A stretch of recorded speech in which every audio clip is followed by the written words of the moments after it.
So, welcome to the Curry School of Education, and thank you for attending the Curry Research Lectureship Series. I'm Tatiana Hill, a second-year postdoctoral fellow, or pre-doctoral fellow. I may not have had years onto that, in the Educational Psychology Applied Developmental Science program.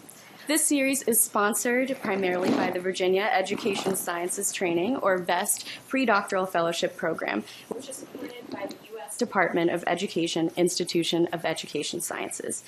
The VEST program applies rigorous research methods and analytical techniques in the social sciences field to study school and classroom effects. Today, we are delighted to welcome Dr. Rucker Johnson.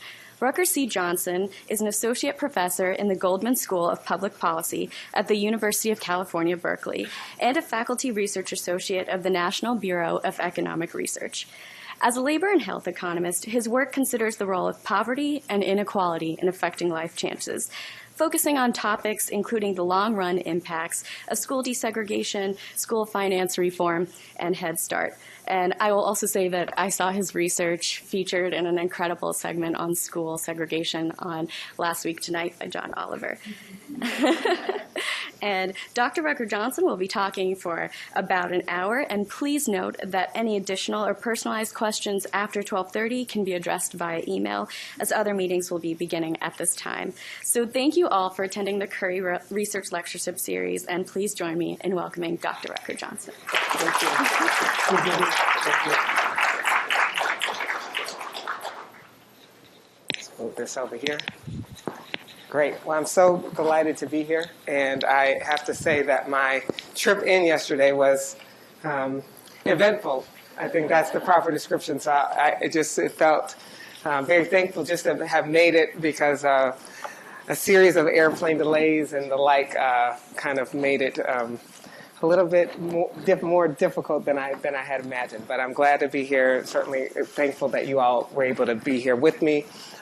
This work that I'm going to present today is joint with Carabel-Jackson Northwestern, and we're excited about kind of the focus here on the long-run effects of pre-K through 12 spending on children's later life success. I think I want to just try to motivate our interest in this work and how it relates to some broader themes of educational inequality. And I also want to just encourage questions throughout. I'm an economist, so we come from a certain cultural where we get questions on the title. So I'm just saying I won't feel at home unless we make sure that we engage in throughout. So definitely, whether they be clarifying questions or substantive, more in-depth questions, I want to entertain those throughout the presentation. So let me just say that really the focal point here, for starters, is just that the footprint of early life experiences is reflected in the fact that roughly half of the achievement gap that we see apparent at third grade was already present at kindergarten entry. And in a similar way, when we see the high and alarming vocabulary gaps between students from low income versus higher income environments, they seem to be foreshadowed by earlier preschool and other sorts of environments. And in addition, there's mounting scientific evidence that highlights the role that early life experiences have in shaping brain, learning, and cognitive development. And it's in part that developmental neuroscience research that I think inspired some of the theoretical models that Jim Heckman developed that focus on human capital production and emphasize the role of what he calls dynamic complementarities between investments in education and health that happen early and in later stages of childhood. And if such complementarities exist, the three implications of these type of complementarities are, first, that early investments in the pre-K years may make subsequent investments in the K-12 years more productive. And secondly, that if pre-K investments occur, but are not followed and sustained in the K-12 years, that those pre-K investments may be relatively ineffective. And the third implication is that the total impact of high-quality investments beginning in the early years that are sustained through the K-12 years may be much larger than implied by the two investments in isolation. Now, what's true in the United States is that there's a lot of unevenness in school quality, but there's even more variation and disparities in the connectedness of high-quality investments throughout the school-age years. So what we wanted to do in this work is combine the investments that are made in the pre-K years and investments in the K-12 years to show how sustained investments matter for children's later life outcomes. And to do this while doing so by focusing on outcomes beyond test scores and short-run kind of one-year changes in, say, school inputs and then looking at short-run test scores, we wanted to look at a longer time horizon that kind of focuses on earlier cohorts that experience significant changes in access to these types of investments. So let me just say that this kind of research on the developmental neuroscience that certainly undergirds some of the motivation of the work, it's really the interconnectedness of health, education, cognitive development that is really at the center of our understanding of how we can think about how subsequent human capital formation occurs. And instead of looking at it in compartmentalized ways, the way our schools are designed, schools of education, schools of policy, schools of public health, to make sure that our research is informed by how the investments happen in combination. Okay? So let me just try to first outline a few couple basic aspects of the mechanism through which we think these investments can take place and try to clarify the main research question that we're aiming to answer. This is just a basic kind of model from, the theoretical models of human capital investments that Heckman has developed, where we're going to think of theta t plus 1 as the skills acquired at age t. That's a function broadly of three broadly kind of thought of categories. We're going to talk about the family and parental kind of background, the inputs at time t, and that the dynamic aspects of that, if we think of it in a simple two-period model, that the dynamic complementarity and skill production arises because the capacities that are acquired by t minus 1 make investments in period t more productive. That is the cross-partial derivative of the skills that are in period t with the investments in t cause the kind of production, or what I'm calling developmental synergistic effects. In other words, in the macro literature, we talk about multiplier effects. In the developmental psychology or development literature, we're talking about synergistic effects because of the nature of learning being cumulative and building and compounding on other investments, potentially causing effects to be not additive, but potentially multiplicative and exponential in nature. So the key thing about this type of setup is the human capital kind of construction that Heckman has in mind is more about some measure of ability in its complementarity with investment. Whereas we're going to be focusing on the complementarity between two human capital investments, one that happens early and one that happens later. So our primary policy question is really about how early investments affect the efficacy of those made in later developmental stages of childhood. And what's true is that if there's dynamic complementarity in skill production, it does imply that there will be dynamic complementarity in human capital investments. And we're going to be really focusing on this latter point. Okay, so what we do is really try to first document the long-run impacts of pre-K investments, the long-run investments of K-12 investments, and then the advance here is then to look at the interaction between the effects of two of our largest human capital investment policies, Head Start and public K-12 spending. And really the major, I think, methodological challenge in all of this is trying to isolate exogenous variation in pre-K through 12 spending that's otherwise orthogonal or unrelated to childhood, family, and neighborhood background. that we're trying to kind of isolate the independent role of schools from other factors that certainly are related to the environments that schools have, and the fact that the endogenous residential location formation makes the importance of trying to isolate that through policy reform. We're going to join two major policy reforms, again, that I would categorize as two of the most important major investments that have transformed educational opportunities for particularly children from lower income backgrounds.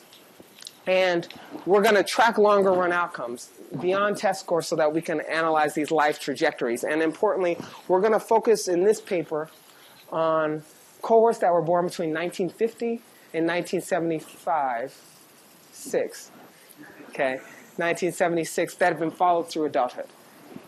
Using the panel study of income dynamics. The PSID, the panel study of income dynamics, is the longest running panel data set in the world. It spans 5 decades. Began in 1968. We go all the way through 2016 with the data. And what we're doing is using the rollout. One of the things about kind of going back in time is there's starker contrast of changes in school spending.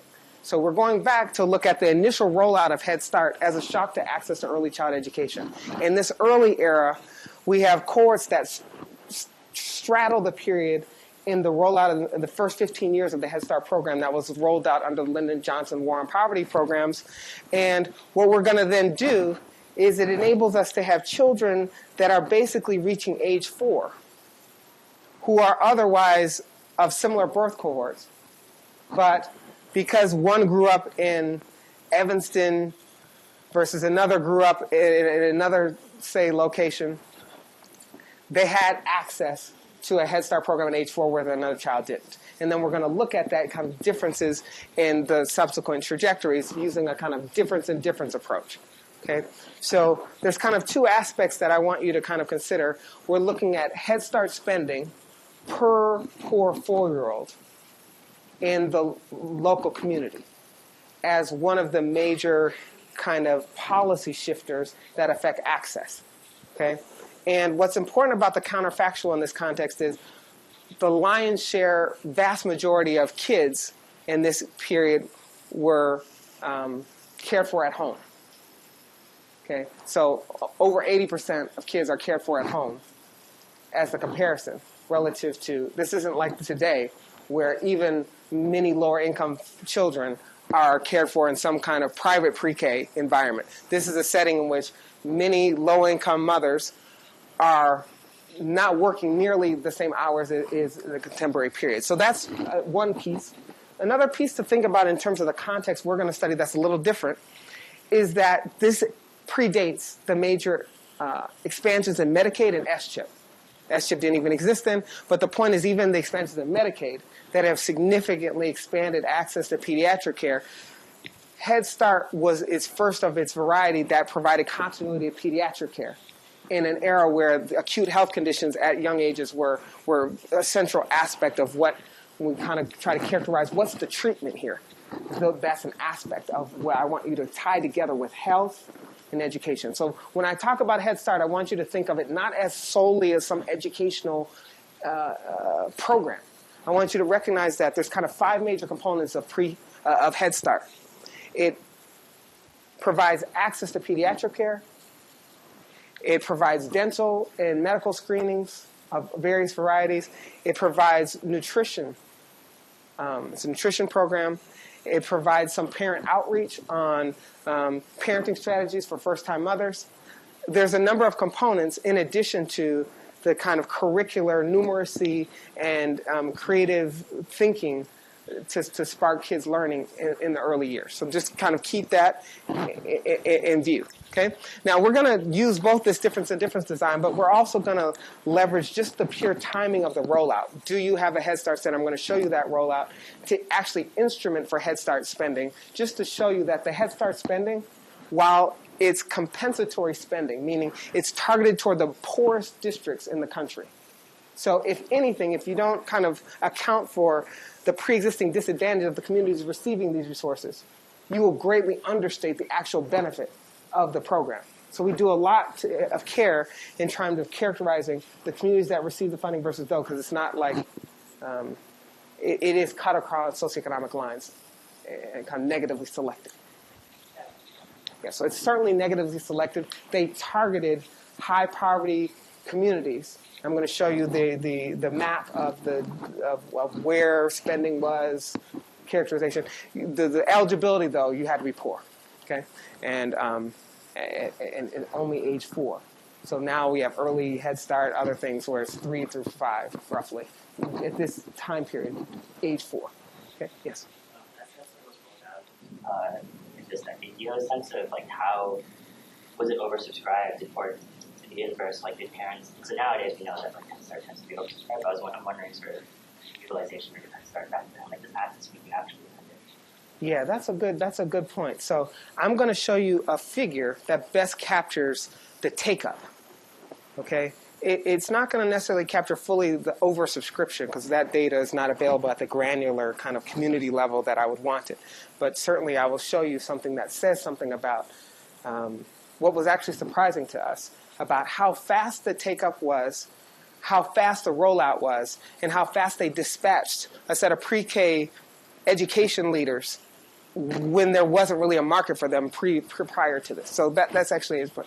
Okay. So the kind of exogenous shock to pre-K access is through Head Start, and we need some exogenous variation in public pre-K spending because of the way in which family background tends to sort along economic lines. We're going to use the court-ordered school finance reforms as an exogenous shock to the quality of K-12 education insofar as spending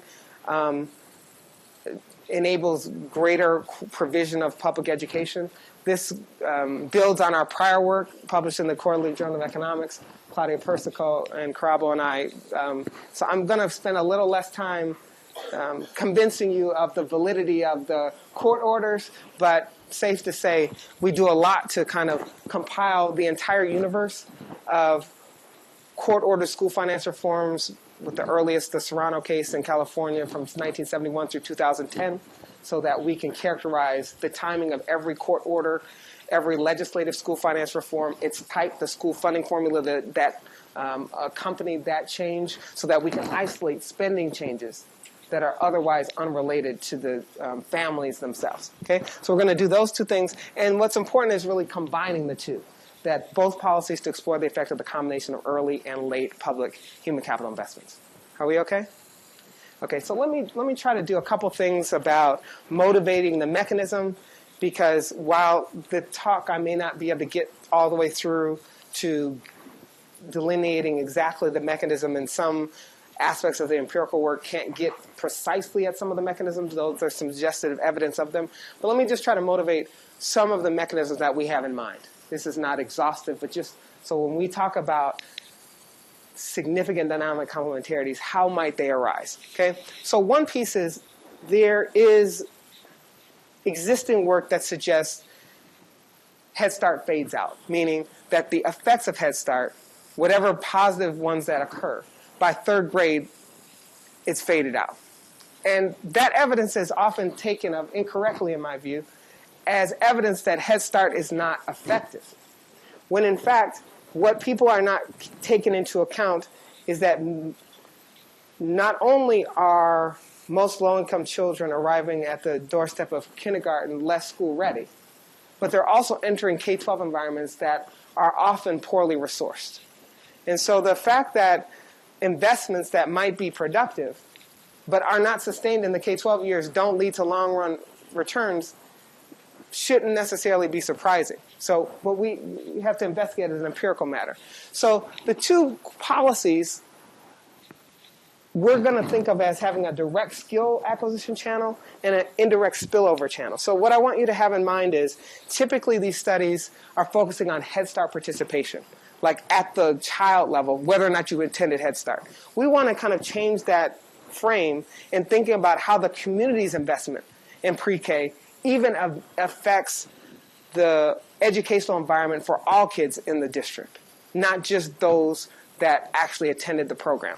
Okay? So in other words, the direct channel is what we call the alignment channel. So here is most low-income children on average enter kindergarten less likely to be school ready. Okay?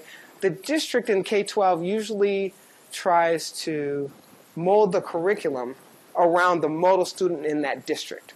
So if you enter school less school ready than the model child in that district, you may be less likely to be able to take full advantage of the educational opportunities that occur in the K-12 years. This alignment channel through the investments in pre-K may enable more kids to benefit from that K-12 stream through that kind of bringing poor children's ability level closer to the target of the K-12 system. Okay? On the other hand, if you are someone who's benefited from the pre-K program, but you're in an environment where most of your classmates did not attend a high-quality pre-K program, they may go through kindergarten through fourth grades where the teacher is having to focus on the less developed children, and then that might crowd out the actual effectiveness for those kids. And for those kids that did go to Head Start, you may actually see what looks like a phenomena of fade out. But it would not be reflective of Head Start's ineffectiveness, but rather the way in which the dynamics of how teachers have to cater to the diversity of learning outcomes of kids. Okay? So the indirect channel is through spillover effects. There's certainly work by Jane Walfogel, Matt Nadell that have highlighted that the public pre-K investments spill over onto non-Head Start participants in a significant way through social-emotional learning outcomes, et cetera. And if any of you, some of you I know from meetings earlier in the day, have worked as elementary school teachers, and many of you know that if you have 30, however vivacious and animated children that have very different kind of preparation as they enter kindergarten, it can be very difficult to manage such a classroom. So that spillover effect, we think it's going to be concentrated among lower income children, but it also could affect higher income children. So we're going to look at models that look not only at the effects on poor kids, which we think is the focal point, but certainly there may be non-spillover effects on those that didn't go to Head Start. Okay? So I'm going to go ahead with the data, and the key thing is there's a lot of kind of infrastructure that the data had to be built to kind of connect children to the schools, and the schools to the spending levels, and the spending levels to the reforms, and then the reforms to these later life outcomes. So there's kind of a number of steps. I'm going to go through some of those steps relatively quickly, but I just want to kind of at least frame how we try to trace and track the things that we're going to be focusing on. Yes?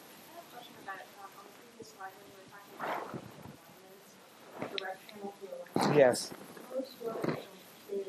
Are going to school with lots of other low-income kids who don't have early childhood. Like, why would the modal student be more advanced anyway? Like, why couldn't the program be very aligned to low-income? That's right.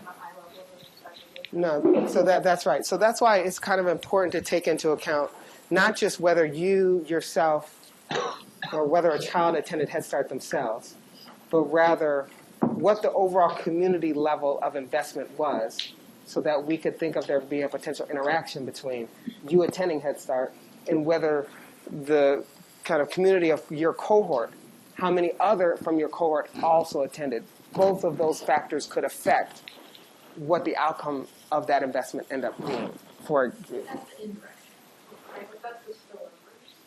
I think the point that I hear in what you're saying that I'm trying to emphasize here is simply that both matter. And then if we thought about the mechanism, focusing only on those who attended Head Start might miss a lot of pieces. And focusing on just the kind of overall, so I'm just kind of trying to emphasize that. Sometimes people think you're focusing on the spending because you don't have information on the participation. Well, the participation is endogenous. But even if we have both, which we do, we're only going to use the spending first because we know it's exogenous, but we kind of want to look at the interaction between the participation and how many classmates went as well. But yeah. So I would say, we're going to really focus on the total effect first and try to convince you that the total effect is big. That's not what we knew at the beginning, but I'm just saying, now I can say that. But the point is, those pathways are more important to explore once you see and are convinced that these effects that I'm saying are big, are indeed, appropriately causally inferred. Okay, so I'm going to just try to motivate that with the data here. So the PSID, again, cohorts born between 50 and 1976. And we're looking at a whole array of outcomes from high school graduations. Think of chronologically over the life course. High school graduation, the likelihood of going to college, the likelihood of completion of college, the years of completed education, to adult earnings, to the likelihood of incarceration, to, in other words, we have in mind that these investments affect cognitive outcomes, non-cognitive skills that affect later life chances, and that these are mounting, including health outcomes, okay? So we have about 13,381 children. We follow them throughout their adulthood years.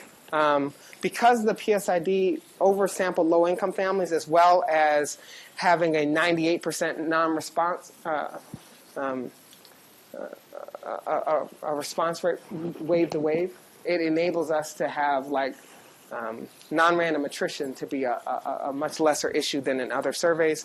We have about 5,623 low-income children. I'm defining low-income children. Ideally, I define it at age 4, but I don't have income data at age 4 for every child. I have income data for everyone in their adolescent years, and I have it for a subset at age 4. But the overlap between them when I have both is pretty solid. So I use the low income as defined as the bottom quartile at age 12 to 17, which is roughly something on the order of 20,000 and below, 20, 25,000. It's about 80% of those were below the poverty line at age 4. So it's a pretty good catchment of the eligibility that would have prevailed at the time they were reaching age 4. It's about 1,431 school districts from about 1,070 counties across the country, okay, matched to their child school district. So here's the key. The school district boundaries that prevailed in 1969 are the ones that we use, because school district boundaries do change, and they change endogenously, sometimes with respect to sorting. So we use the first address, the youngest address, usually around the time of birth. And what that enables is that any kind of endogenous residential moves that higher income families are able to make more often than others are not part of what we're capturing. So we're using the earliest address, which is going to induce some measurement error. But the measurement error is going to be of the size or the order that's going to be more likely to lead to attenuation bias, at least if it's classical measurement error.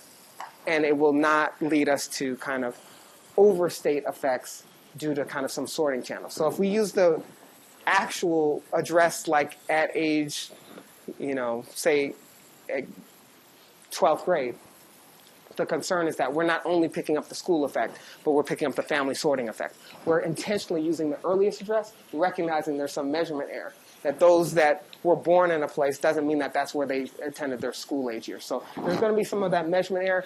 We welcome that because at least we know that the direction of any effects is going to be on the conservative side. So it would dilute the effect, not actually amplify it. So in that way, we're kind of insulating ourselves from endogenous residential location in that way. To just highlight the preview, the main results, we find that among poor kids, a $1,000 increase.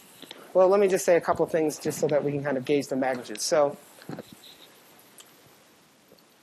the average Head Start spender spent $4,200 some odd dollars per poor 4-year-old in the county. Okay, just as a comparison. Apposite Perry Preschool, Chicago Child Centers, the kind of model preschools spend about 50% more than that per poor 4-year-old. Now, I'm conflating right now per enrollee versus per poor 4-year-old. When we do it per enrollee, again, Apposite and Perry Preschool, those programs spend 50% higher than Head Start per participant. But our measure is going to be Head Start per poor 4-year-old in the county. And that amount of spending is $4,200. Okay, so think about like when I kind of characterize the magnitudes, I'm going to be focusing on the comparison of having a Head Start center between not having a Head Start center. We're thinking about that average spending be $4,200. And what I want you to consider is that most of the variation in spending is happening on the extensive margin, meaning it's expanding how many kids can go as opposed to the intensive margin, which would be conditional on having a Head Start center, improving the quality of the provision of access. So the intensive margin is important, but it's more important for cohorts born since 1980. In the period I'm talking about, almost all of the variation is coming from expansions in access and the actual numbers of kids that can go. I'm going to come back to this question we were talking about with how many people actually took it up and all that. I'm coming back to that in the next slide, but I'm just going to foreshadow some of the magnitudes before I do that. Yes? Is the 4,200 sort of adjusted in today's? Yeah, I should have said in $2,000. It's in constant, real $2,000. Can you explain your research design? So you look at addresses for the family for the older sibling born, and you attach those addresses to whether that community gets Head Start or not. 5 or 6, 4? Yeah, so I haven't actually laid out the research design for any of it, but I will say that for some models we do include sibling comparisons. And we use the sibling comparison as the address of the family for the oldest child at the earliest address, meaning that if, like, there was a moving of an address where the younger sibling was able to attend an environment that had Head Start, but the sibling that was younger didn't because of a move, we actually don't use that variation because we think that that move is endogenous. But we do include that the younger sibling, using the same address for both siblings, but focusing on siblings where the younger sibling reached age 4 and they had Head Start, but the older sibling was already 6 when the first Head Start center first opened, so they didn't have Head Start. So it's that kind of comparison, but I haven't quite gotten there, but I promise to do that. Yeah. Okay, so let me just say a couple things. Okay, so what I want you to think about is these are what we would refer to as intent to treat, meaning they're not the actual impact of Head Start participation, but the kind of impact of the spending. So basically, because the average Head Start center spent $4,200, I'm going to basically multiply what you see in this slide by 4, because I'm showing you among poor kids a $1,000 increase in Head Start spending per poor 4-year-old. So for the average Head Start center, the average effect of having a Head Start center, okay, let me see. Let me see. Make sure. Oh, I see. I already did that. Okay, so this is what's wrong. Let's see. Hold on a second.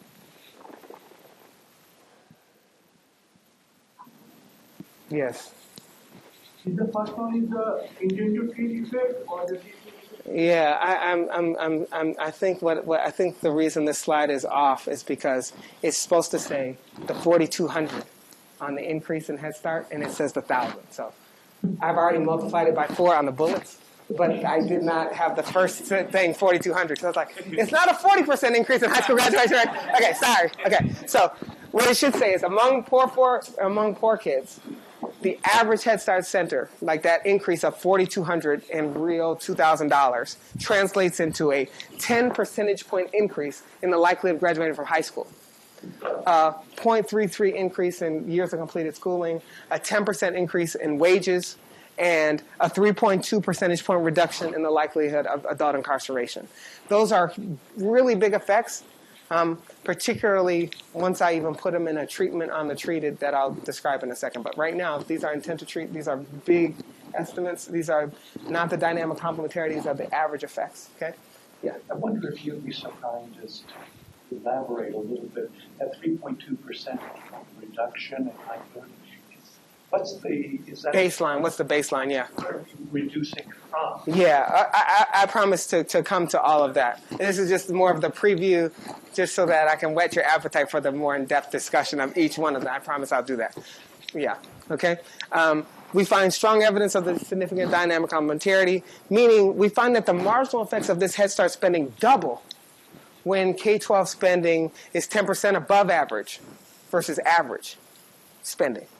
We find that it's actually small when kids attend poorly funded K-12 schools. So because a lot of particularly minority kids were attending, who did get access to Head Start, were subsequently attending poorly funded K-12 schools, we actually see more modest results for kids that didn't have inferior access to well-resourced schools. So that's part of what reconciles some inconsistent evidence in the literature about why does Head Start sometimes look like it works and sometimes not? Okay, we think that we have some evidence that clarifies that. We also find that the marginal effects of K-12 are actually relatively small when not preceded by high-quality pre-K investments. Okay? And finally, that the marginal effects of a 10% increase in K-12 spending with Head Start access at age 4 translates into a 0.4 increase in completed years of education, 11 percentage point increase in the likelihood of graduating from high school, a 20.6% increase in adult wages, and a 10.2 percentage point reduction in adult incarceration.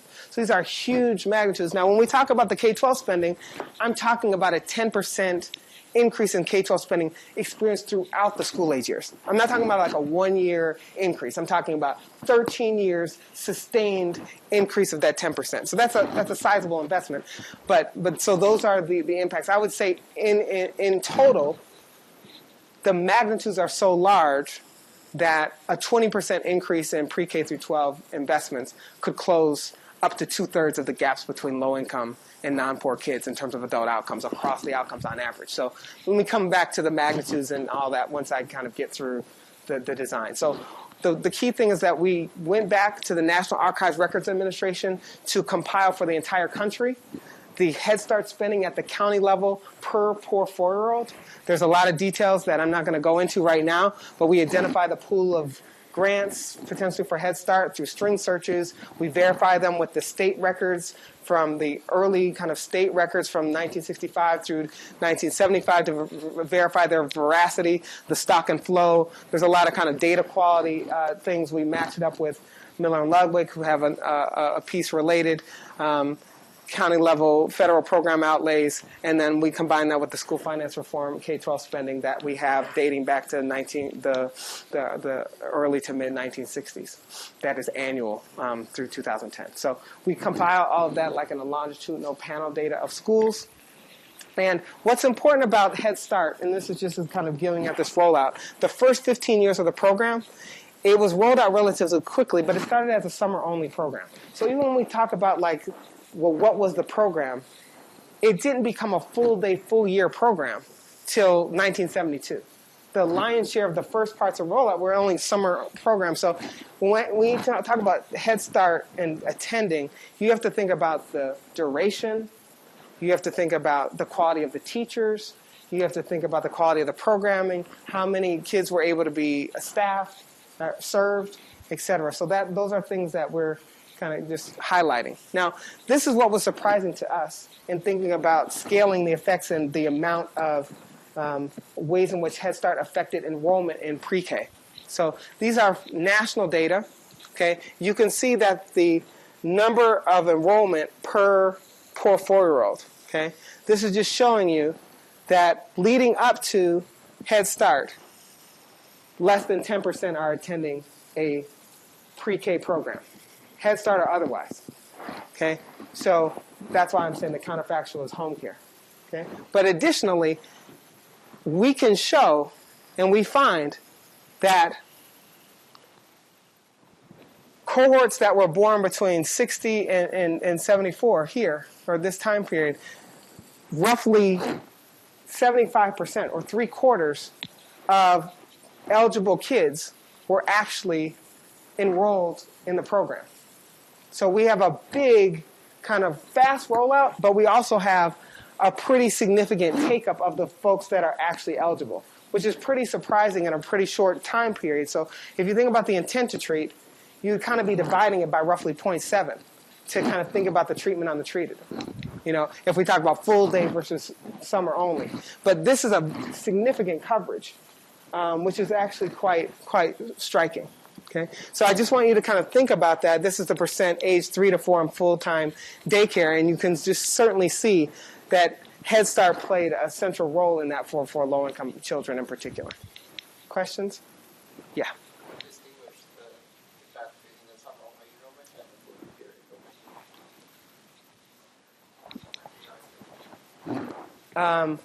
We don't, because we don't have enough detail on the duration of your involvement throughout the period. So you are only measuring the increase in the spending of the That's right. program. That's right. So, in other words, if I had information as detailed at the granular level to be able to follow the type of program, like for some more recent studies, we have more specific information on the composition of the Head Start spending. That is, how much was spent on medical care, how much was spent on dental, how much was spent on teacher quality, what were the qualifications of the teachers enrolled in each Head Start center. I have that data since 1985 and forward, but for the early era, it's a more crude like measure at the detailed county level that we have access to. So I'm just showing you to think about the composition, even though I don't have the ability to track that fully here. Yeah. And I'm thinking that there's a background about after spending, maybe about the summer enrollment. Do you think that will change the estimation? What are you referring to here? There's a drastic drop in the summer enrollment. So here, it declines significantly as the full-time is replacing it. Yeah, so it's like the composition of these two programs are different across time. I think what's happening is just the summer-only program is being replaced by the full-year program. That's all that's happening. It's just the rollout starts as summer-only, and it transitions to full-year. Yeah, I mean that like the total quality of this program can be different across years. That's true. Mm-hmm. Yep. So the estimator can be actually different across years. I think that what I'm saying to you is when I say that our effects are picking up the extensive margin, what I'm talking about is I'm highlighting that based on our results, and you'll see the robustness checks, we believe that the impacts are picking up the way spending is affecting the kind of total number of children being served, not the quality. We don't really see any evidence that the quality in this particular 15-year rollout period is what we're picking up. So I'm not saying there's not heterogeneity, but I think most of the heterogeneity is in how many kids can be served. There is variation in quality, but that's not explicitly what we're isolating in the research design. So let me just focus on the research design. Okay. So what you want to think about is if you go back in time prior to Head Start, the concentration of poverty in the South is much more acute than in today's period. You think about the red as representing counties in which more than 45% of families are poor. Okay? You can see the South overrepresented. I don't have Charlottesville highlighted, but certainly you can see it's within Virginia that is heavily red. The poorest 300 counties received additional grant support to be able to apply to receive Head Start funding, because they wanted to basically not only target poor counties, but they wanted to assist, because basically to be able to have a Head Start center, you have to still apply as a community to be able to get access to the federal funding. Okay, so I'm just going to show you the map of where you see a blue is where there's the first Head Start center. I'm just going to show you a map from 1965 through 1980 just so that you can see visually the timing of the rollout. And it's really this variation that we're using in the research design. Okay, this is 1965. The red represents the 300 poorest counties, and there's no blue because there's no Head Start center at that point. And then 66.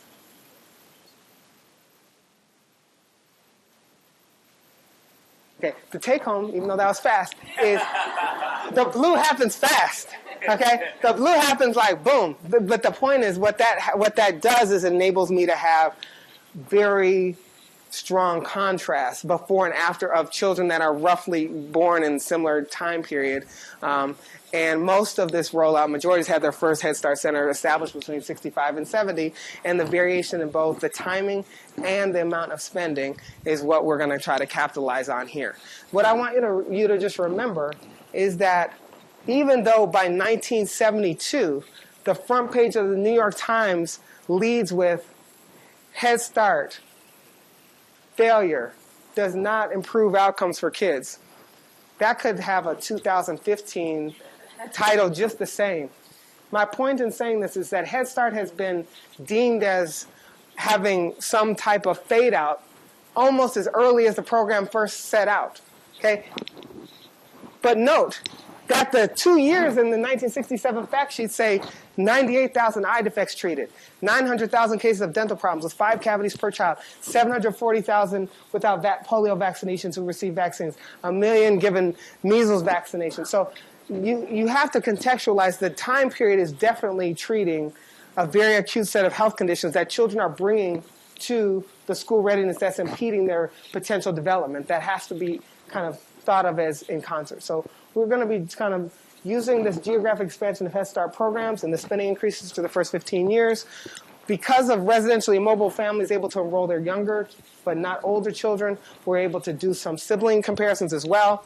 But most of our results are predicated on comparing children in areas in which Head Start is not available when they reach age 4 with those same areas after Head Start becomes available. So it's really looking within school district, within counties, across cohorts.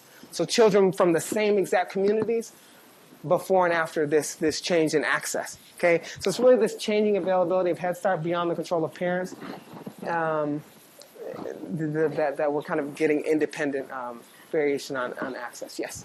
This coincides with the war on poverty, and this That's right. emphasis on changing attitudes towards Sesame Street starts.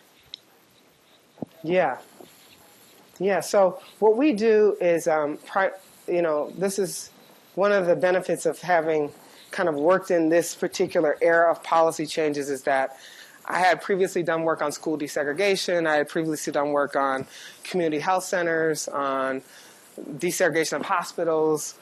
Those all overlap this, the rollout of food stamp program, the rollout of other war on poverty initiatives, the rollout of Title I funding, for our first federal investments at the federal level to target lower-income schools. So those are all happening like in this period.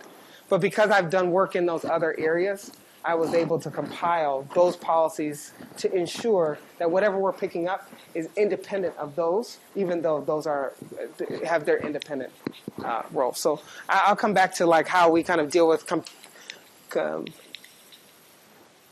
coincident policy changes that may coincide with it.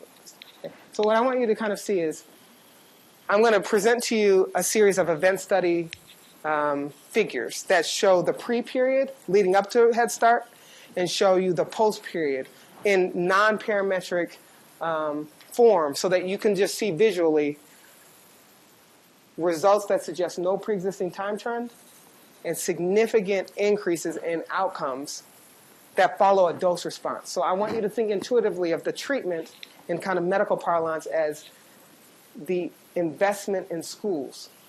And I want you to think of that investment mattering more if you were exposed for a longer period of time and if the actual spending changes was larger.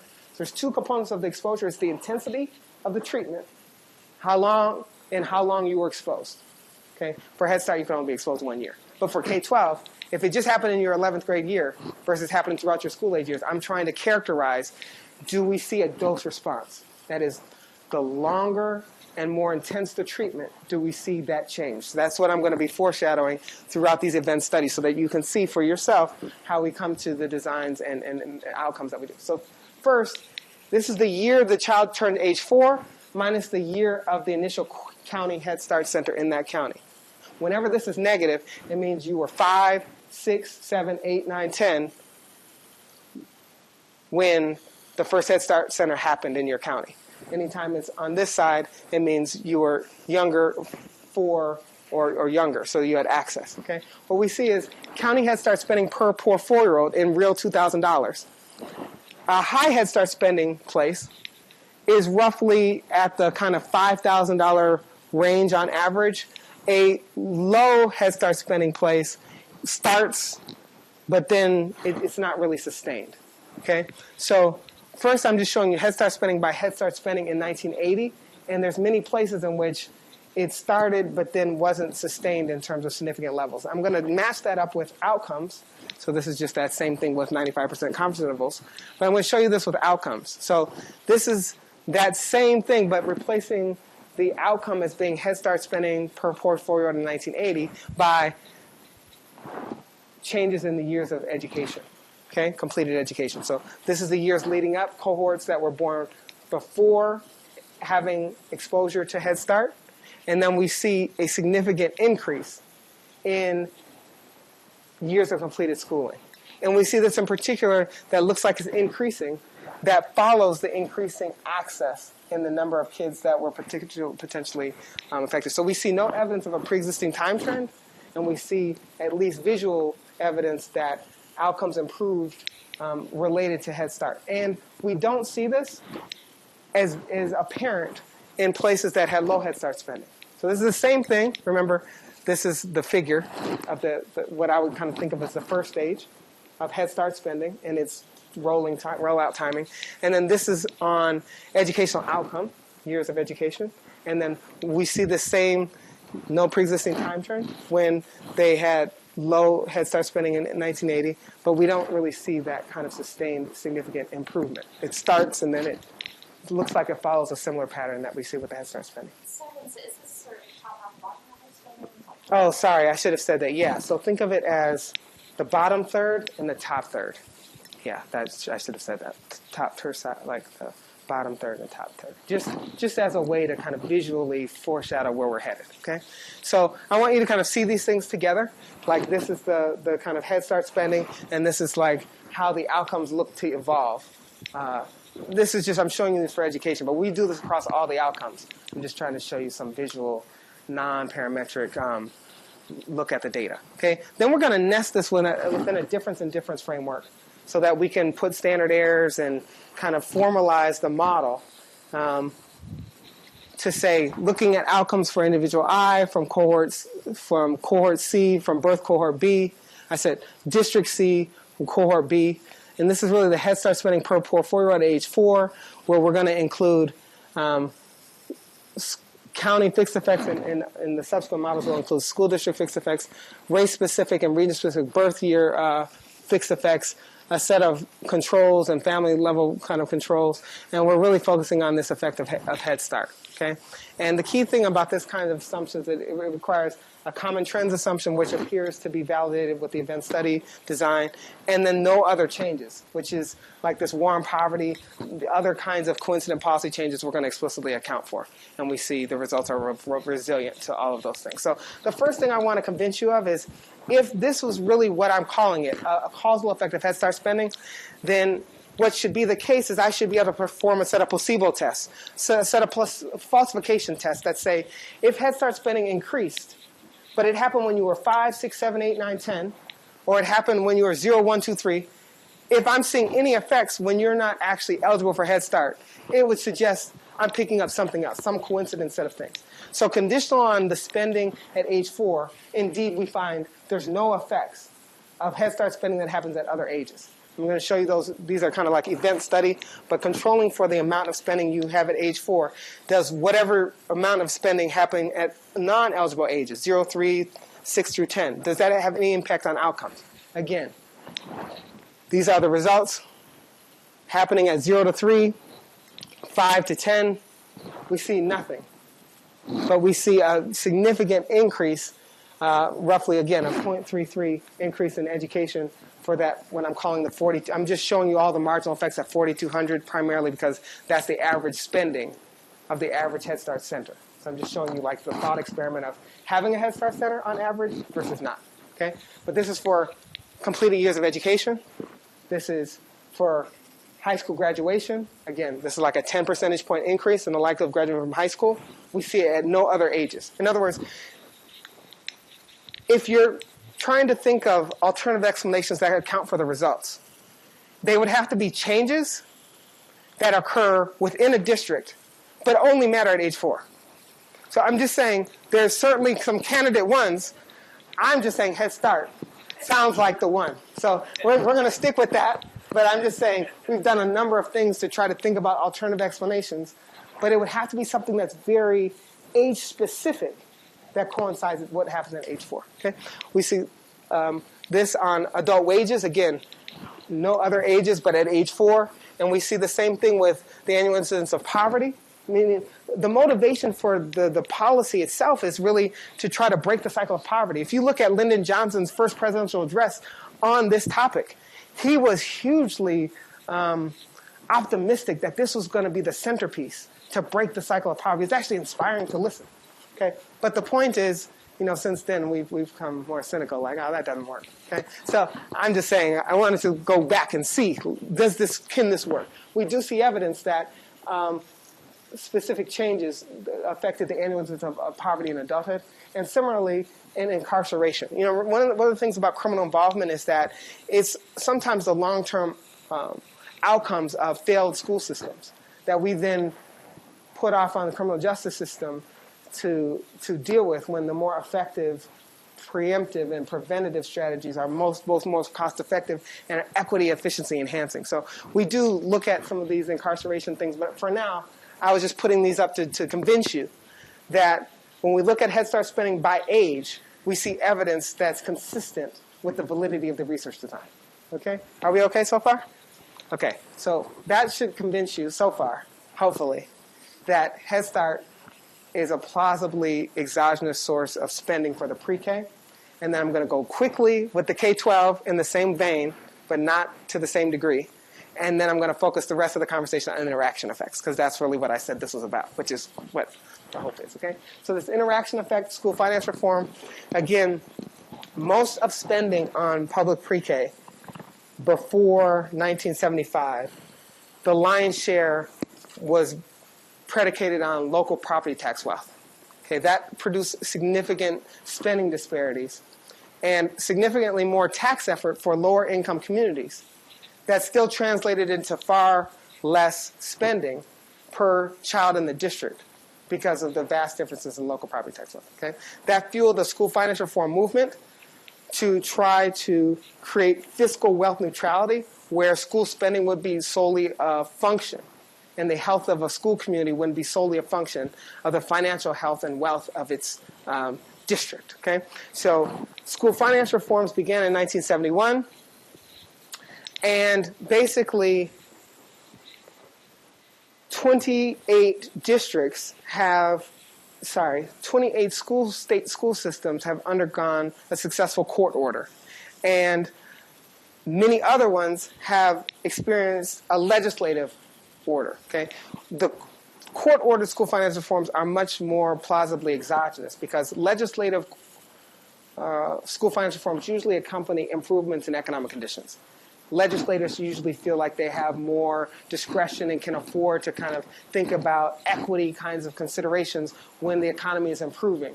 They tend to do less so after a major recession, or during a recession. So that kind of conflates changes in economic conditions with changes in school reforms. And when you look at legislative reforms, court orders are typically orthogonal or unrelated to those other kind of state level pieces. So that's mostly why we focus on the court order reforms. But the thing you want to remember about the reforms is the lesson of decades of education research is that the how matters as much or more than the what. So even though I may say Head Start matters, I may even say school finance reform matters, you have to drill down deep into what's the funding formula change that accompanied this school funding formula for school finance reform, because the type really mattered a lot about how much it actually equalized spending and how much it actually improved spending for lower income districts. So we put a lot of care into recognizing first that most states experience some type of school finance reform change,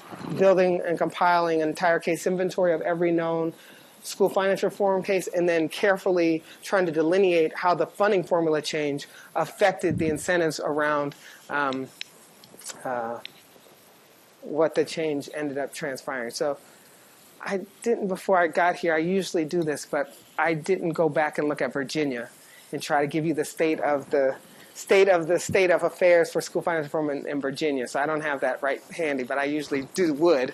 But the main point is that the funding formula is the type of funding formula, and then how the funding formula interacts with the type of district you are. Are you a low-income or low-spending district? Okay, and we categorize 5 major types: foundation plans, spending limits, reward for effort, that try to make sure that you're supplementing, not supplanting, the local effort with matching higher rates for lower income areas, equalization plans. There's this kind of categorization that we use from our former paper that I'm not going to really get into now. So there's a whole bunch of ways we could talk about that, but not today. Okay.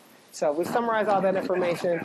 The main thing that is the take home is that for each district, we have a prediction of the amount of change in spending that happens from the funding formula change, as opposed to other things that do change spending levels. So we isolate the change that's coming straight from the reform in the type of funding formula that accompany the school finance reform. And we have that for every district, okay? So that's what I'm like abstracting from the details, but I promise you it's in the paper and there's a lot that goes into that, okay? But the main point is that this is not going to be predicated on some great principle that just happened to use district money really well. And then we're calling it the spending, when in fact it's the entrepreneurial nature of good school leadership that we're picking up. We're actually picking up the money. Not how it's spent, that's important too, but not today. We're focusing on the money. Does money matter? The subsequent question about how it's spent and how, that's another question we'll come back to, okay?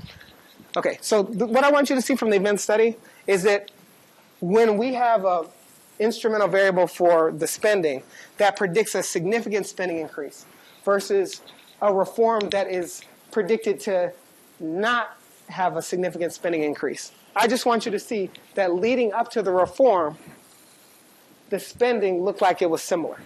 Okay, so this is year age 17 minus the year of the initial school finance reform. Anytime this is negative, it means these cohorts were 18, 19, 20. They were older than school age before it occurred. These people are having only 1 year. It happened in their 11th grade year. These folks, it was happening throughout their school age years. This is just showing you the effects on school spending average during the K-12 years. This is just showing you that when we predict spending increase, it's roughly like a 15% increase in spending versus like a 5%. So the kind of a 10% difference in spending for a high spending increase versus not. Okay, when you put that alongside completed years of education, I want you to see, again, no pre-existing time trend, but notice we don't really see major improvements in education for those that didn't experience a significant increase in spending. This is like that dose response, that it's not just whether you were exposed to a school funding reform.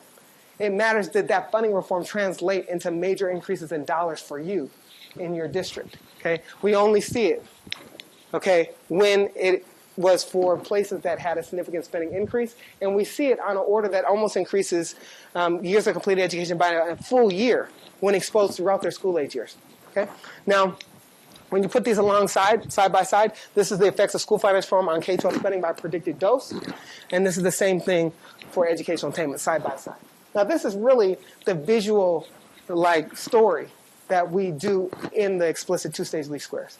Okay? So we put that all in the formal equation, two-stage least squares, we instrument for spending. We're not doing all that right now. Okay, but we do all that. School district fixed effects, birth year fixed effects, coincident policy changes, parental education, all host of demographic characters, parental control, birth cohort, birth weight, lots of stuff. Okay, it's all in the background. Okay, because it's not what we're focusing on. Okay, but we certainly do all that. Okay. Okay, I feel like I'm out of time, so let's do this. Let's fast forward. Okay, here's what I just want you to see visually from these tables. The only thing I want you to see is not the numbers. I want you to see the asterisks. In the bar charts I'm going to show you, it's the magnitudes. So these are for poor kids. I want you to see the magnitudes, whether we do difference in difference or IV strategies, Head Start spending, instrumented K-12 spending, interaction between Head Start and instrumented K-12 spending. I want you to see these are our main policy variables, the main effect of Head Start spending, the main effect of K-12 spending, the main effect of the interaction. What I want you to see across the outcomes is there's always stars on all three for the poor kids. Here, likelihood of high school graduation, here, wages, here, annual incidence of poverty, here. If I had another row, annual incidence of incarceration, same thing. Okay. Now let's shift to non-poor kids. I want you to see no effects on Head Start. If I did, there's a major problem. Like you see, oh, let's arrest him for like causal inference and proper use. Okay, but the point is there's no Head Start and there's no dynamic complementarity. You're going to see not just insignificance, but small, tiny zeros, close to zero. Okay, so but on the other hand, we're going to see some muted K-12 effects, not as large as the the poor kids, but certainly significant. Okay. Okay, no Head Start spending, zeros, no dynamic complementarity for non-poor kids across the outcomes. Now I'm just wanting you to see that visually. So these translate into the following, that the interactive effects of Head Start and K-12 spending are such that the average effect of having access to Head Start, okay, that's in blue, when you subsequently attend a K-12 school system that has average spending, translates into roughly a third additional year of education. But if you had that same Head Start access, same Head Start spending, same marginal effect of same spending of Head Start, but you subsequently went to a K-12 system that was 10% above average, that changes from 0.3 to doubling to roughly 0.6. Okay? And if you had that same Head Start exposure, but went to a poorly resourced school, meaning a K-12 system that is 10% below average, note, it's indistinguishable from zero. Okay? Now, similarly, if you have the K-12 spending, a 10% increase in K-12 spending, applied magnitudes, and you had it preceded by Head Start, that marginal effect of the 10% increase in K-12 spending coming from the funding reform increases the years of completed education by 0.4. But note, if that K-12 10% increase in spending happened, but it wasn't preceded by Head Start, we don't see demonstratively improved educational outcomes. Okay? Now that's just for educational attainment. I'm going to show you these exact patterns for every outcome we look at. Okay? Can you remind me what time I have? Okay, so I can just summarize quickly. Okay, so let's just look at those same effects for non-poor kids, just so that you can see there's nothing going on for Head Start for non-poor kids, which is not surprising. That's what I told you it was going to be. Okay. Okay. But we do see effect in no dynamic complementarity. So whatever we find on the K-12 spending, it happens regardless of whether it was preceded by Head Start or not. There's no dynamic complementarity for non-poor kids. Okay? But we do see a pretty significant, roughly a quarter increase in years of completed education for non-poor kids. It's probably even diluted a bit because the residential mobility piece is diluting some of that, maybe, potentially, because of the measurement error in that. But that being said, we see significant effects. Let's go to high school graduation for poor kids, okay? Again, Head Start access that subsequently attend the average K-12 spending is roughly a 10.6 percentage point increase in the likelihood of graduating from high school. But if they attended a K-12 system 10% above average, that same Head Start spending translates into a 14.9 percentage point increase. Sorry, you should. Green column and the left blue column. Yeah, so let's think of, these are to try to highlight the interactive effects. So the blue represents the marginal effects of, say, having a Head Start center. Okay? So it's like $4,200 per poor 4-year-old. Okay? But now what I'm highlighting in the blue is that same spending. Think about that same spending, but you attended a below average versus 10% above average K-12 spending. Doesn't matter if there's no dynamic complementarity, these would be level. Meaning the same dollar, irrespective of where you attended K-12, is like the same. The dynamic complementarity is telling a different story. It's saying that that same spending translates into, independent of the K-12 spending itself, holding that constant, but the interaction piece. So it's like the marginal effects of Head Start depend, like the cross partial, the marginal effects of the Head Start depend on the quality of the K-12 spending. And similarly, the 10% increase in K-12 spending, it depends, its effectiveness, it's the same spending, the same K-12 spending, same 10% increase in spending, but it depends. Was it preceded by Head Start or wasn't it? When we see it was, we see the effect is almost double. You see? Okay. So that's the story throughout the figures, throughout the outcomes. Okay? In that spirit, I'm going to kind of like fast forward just so you visually see what I'm saying without me going through the details, so that I can just make sure we have enough time to say, what does this all mean? Is that okay? Okay. So again, no effects for high school graduation rates for non-poor kids in terms of the Head Start effects. We see roughly a 2.4 percentage point increase in high school graduation rates associated with a 10% increase for non-poor kids, no interactive effects between pre-K and Head Start. And the one thing I will say is on adult earnings. We see like an elasticity between spending and adult earnings that exceed 1. And it translates that this spending more than pays for itself in increased earnings in adulthood. That we see this Head Start access translates into a 10% increase in wages, but if they went to a highly resourced K-12 environment, that same Head Start spending translates into 17% increase in wages.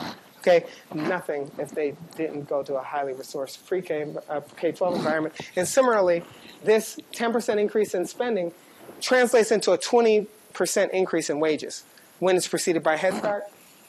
That's almost cut in half, 13.4% without it. Okay, and similarly for non-poor outcomes, no dynamic complementarity, some significant but smaller effects on wages for non-poor kids. Okay, so we do this for the kind of breaking the cycle of poverty.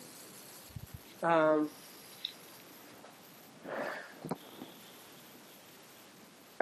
think, without going into the details, I think one has to appreciate the skepticism people have about school policies being able to break the cycle of poverty.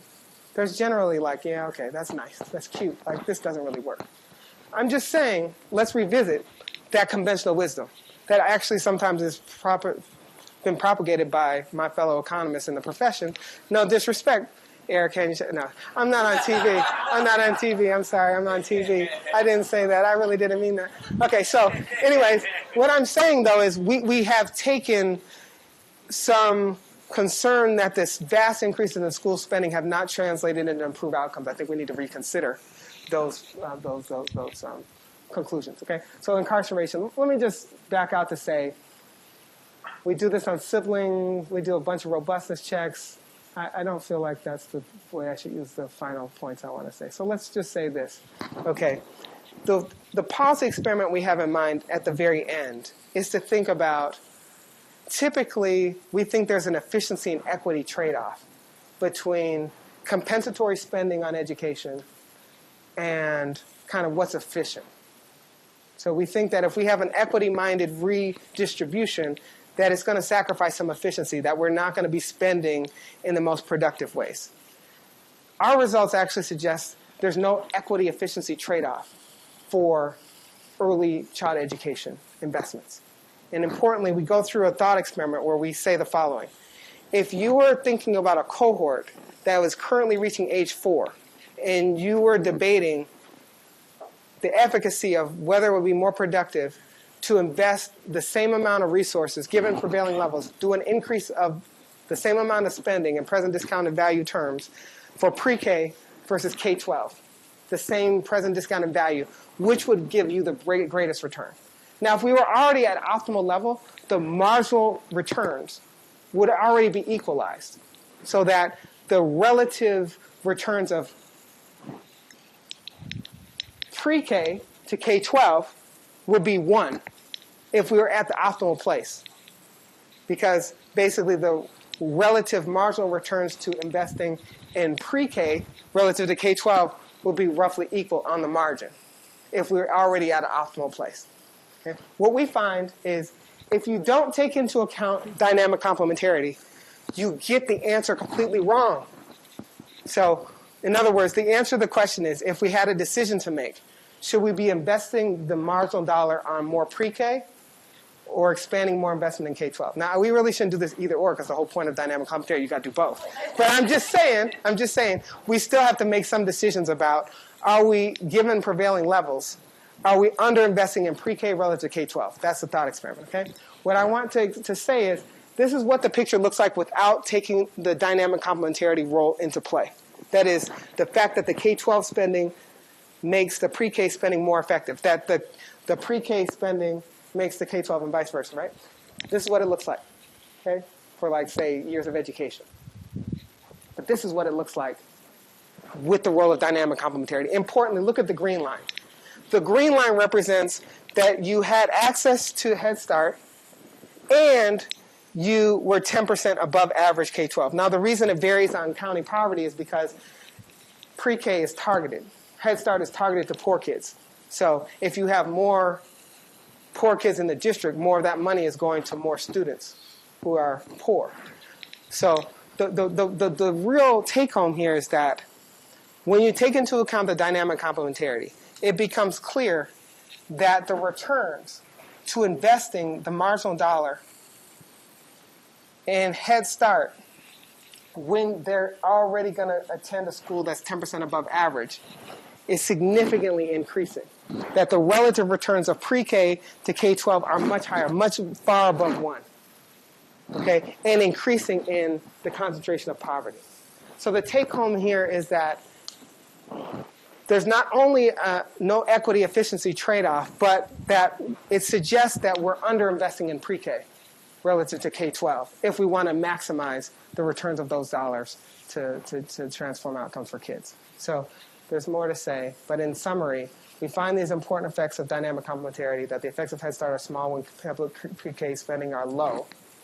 And in sum, the magnitudes of the effects are large enough to suggest that a 20% increase in pre-K to 12 spending could close between at least two-thirds of the gaps across many of these outcomes. Now you might say, if that's true, then why hasn't that happened? Okay. The reality is we have rarely combined early pre-K with sustained K-12 environments over extended policy windows. So the fact that you don't see it happen with regularity is not to say that when it does, it is not hugely impactful. So don't confuse the prevalence with the effectiveness. And I think that's kind of our take home. Now, this is early era, so we're doing current research on more contemporary cohorts, but where we don't have to focus solely on test scores, because we do think test scores miss some of these important longer run impacts. Okay. I want to open up for questions. Thank you.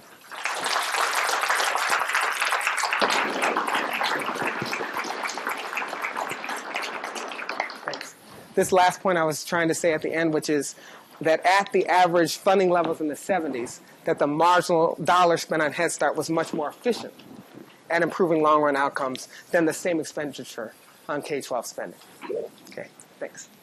This is just like a substantive question about your results, but what proportion of students were in each of the buckets of like below average spending, and above average spending?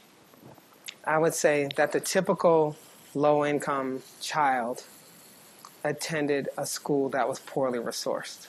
Yeah, I was just wondering like how small of a proportion it was of students who Oh, I see. low income went to Head Start and had sustained. Yeah, that's a good question. I should know it off the top of my head, but I don't right now. Suffice it to say, if it didn't have enough variation, we wouldn't have the identification of the effect. But it's something that without the school finance reforms that were very transformative in this period, like we would not have had enough both exogenous variation but also enough low-income students that experienced above average, 10% above average spending for this to be a viable policy experiment to explore. So I think it's the combination of the timing of Head Start that's happening and the combination that it's like subsequently following that the K-12 reforms that I think were some of the most dramatic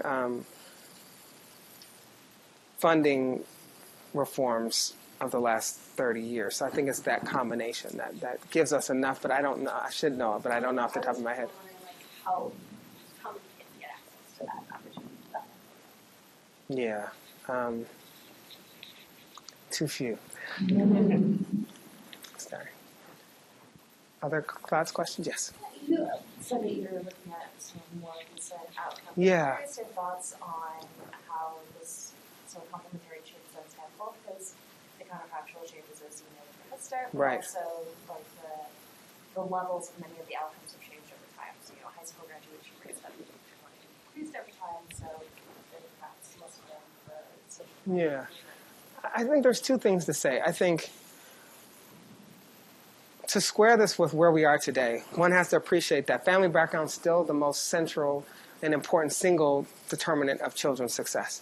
But it's not the place in which policy has its biggest impact. So the focus on schools is not because families aren't the most important.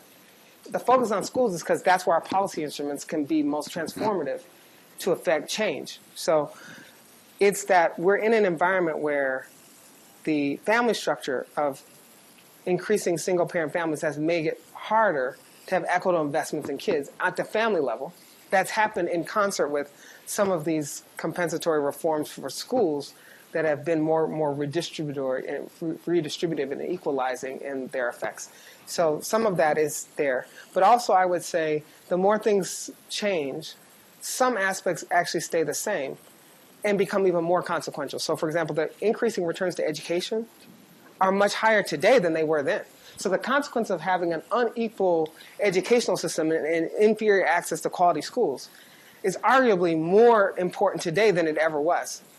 At the same time, you're right to say the way Head Start interacts with access to pediatric care, because now we have S-CHIP and we have other alternative pieces that kind of duplicate some of that access, means probably these aren't like exactly portable in the same way for today's cohorts, but I wouldn't say they're inconsequential. And I would say, like, if you look at the Tennessee recent experimental results on their recent expansion, and then they make a big deal that, wow, we don't really see significant impacts. I think that's a premature conclusion, because what does Tennessee have? One of the most regressive state school funding formulas in the country. Their poor school systems are systematically underfunded. So that's still consistent with this narrative that if we do Head Start and think of this as an either or, we're going to pretty much be in the same. We have to kind of think of the seamless pre-K to 12 investments that happen, without changes in school administrative leadership undermining the stability of that investment. Okay, but obviously this isn't the last word on this. There's many people in this room doing work related and complementary.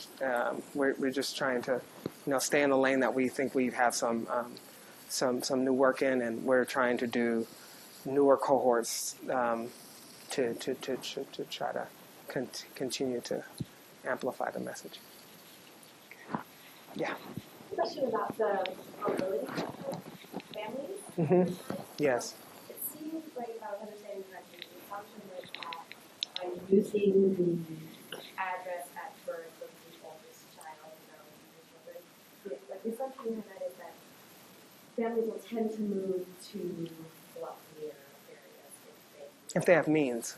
So are you able to look at that? Can you actually look in the data at what Yeah. you see? Yeah, so I would say the following, it's not what we explore in this paper, but I've done it in other work. Okay. I would say the general pattern is the following, that poor families move much more frequently. They move much more frequently, but within the same county.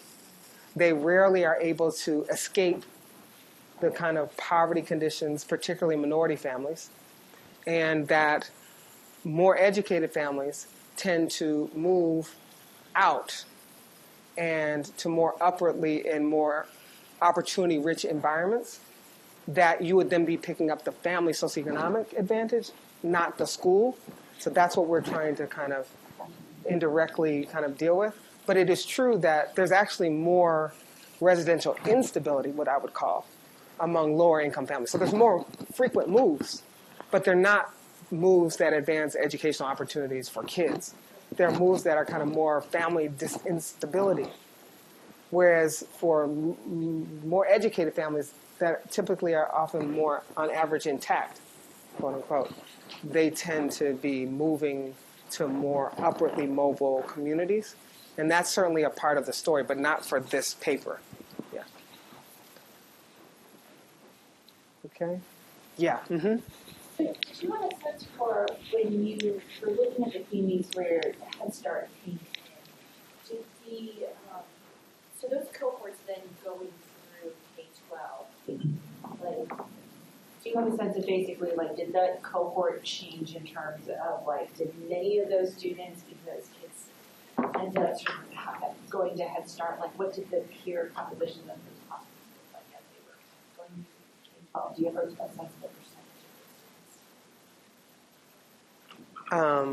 I can say, it increased dramatically. I can't say much in the composition. Like, if we're in the peer effects literature, what I could talk about as the composition would be like, that's not descriptive, that's not helpful. I mean, because it's too crude if you wanted to have a paper on peer effects. Right. This is a paper about school resources. A paper about peer effects would have to kind of have much better precision on characterizing exactly the composition of school. Like, we just don't have that for like this historical data. Yeah. So it's hard. But what I can say is the proportion of kids that are in the K-12 system that had attended or being exposed to a pre-K program is off the chart, like zeros to 50, like many orders is significantly So improved. it looked like from that earlier plot that like whole communities were getting saturated between 65 and 70, right? With But I think on the point that was raised earlier about the take-up is that there were many more eligible kids that weren't able to enroll because the funding levels are still far below preschool, apicidarian, child health care. So it's not like the Head Start Center is like fully capturing like the measured need. It's expanding it tremendously. I would say it's still falling short of what the need was even in this period, and certainly today. Yeah. So I think in the future work and what people are doing now to advance the work, it's really not the spending matter. We're trying to like hopefully cause that to not be a prevailing like, does it matter? We're trying to now say, how does it matter? And what's the composition of that spending that matters most? I think that's the next series of questions that we're trying to pursue. But I feel like if we had zeros across the board on this, maybe that inquiry is not so interesting. So, okay. We're actually out of time. Okay. Very well. Thank you for your time.